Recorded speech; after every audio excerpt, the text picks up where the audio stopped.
It started like a wildlife horror movie. Imagine letting your dogs outside and then suddenly you're being chased by a porcupine with 30,000 quills. As you try to corral your disobedient canines towards the house, the porcupine follows you. Through the yard and onto the porch. You finally reach the door, frantically ushering your dogs inside, and you feel the door jam. You look down and there he is. Front paws on the door, head pushing in, grunting like a furry battering ram.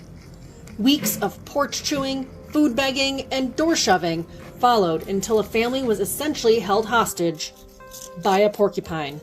And that is why Walnut was sent to Hawk Creek. This North American porcupine story may have started out like a wildlife horror movie, but porcupines aren't built to chase. They're built to chew, which is great news for you and terrible news for your deck. But let's dive in and learn more about our porcupine neighbors. Walnut's quills are his most recognizable adaptation, and despite the myth, no, porcupines cannot shoot them. Each quill is a modified hair designed to protect the porcupine from predators. When threatened, porcupines will raise their quills, creating a defensive barrier. If something makes contact, the quills detach easily from the porcupine and embed themselves into the attacker. And they're barbed, so they stick around. But defense from predators isn't the only thing quills are good for. They also protect porcupines if they fall.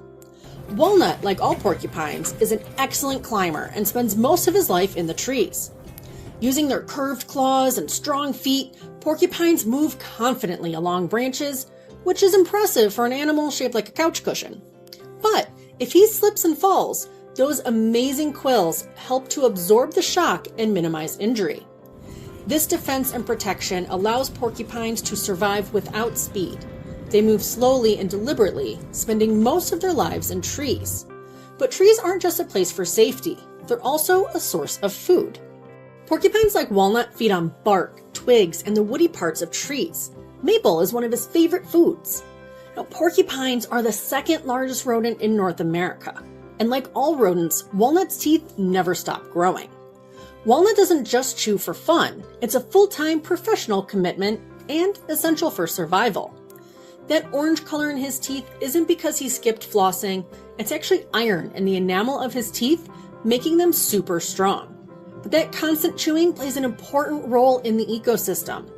As porcupines browse the forest, they may sometimes kill trees. And that sounds bad, but it's actually just how nature is meant to work. Dead trees aren't just dead trees. They're habitat for hundreds of species of animals like owls, and an opportunity for new plant life to sprout. This is exactly why porcupines are so important for their ecosystems and for humans. Just by chewing on their favorite snacks, porcupines keep their ecosystem nice and healthy. Like all animals, porcupines follow their nature, but sometimes that can cause conflict.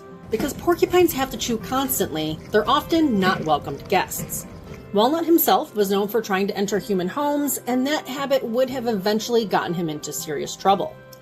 Porcupines may chew decks, tool handles, plywood, tires, even brake lines. In fact, some parks warn visitors to protect their vehicles, sometimes even providing chicken wire at trailheads to help prevent damage. But Walnut and his porcupine cousins don't realize that cars and decks are not food.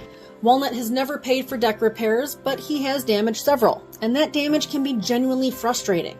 But why chew on things humans make? Salt. Porcupines are attracted to salt, especially in winter when food and necessary nutrients are hard to come by. The good news is that most porcupine conflicts are preventable. By removing or protecting salt-attracting items and using barriers in vulnerable areas, we can dramatically reduce human and porcupine conflict. Because porcupines like Walnut aren't trying to cause property damage. They're simply trying to survive. And through education, Walnut helps people understand how coexistence is possible. So let's review. Porcupines can't shoot their quills, but they don't need to. Their quills protect them from predators and falls. Their chewing helps shape healthy forest ecosystems. And the conflicts people experience aren't intentional, they're biological. That sounds less like a wildlife horror story and more like a friend doing his part to keep nature healthy and balanced. Thanks, Walnut. Thanks for watching. If you want to meet Walnut, check out the video link in the description.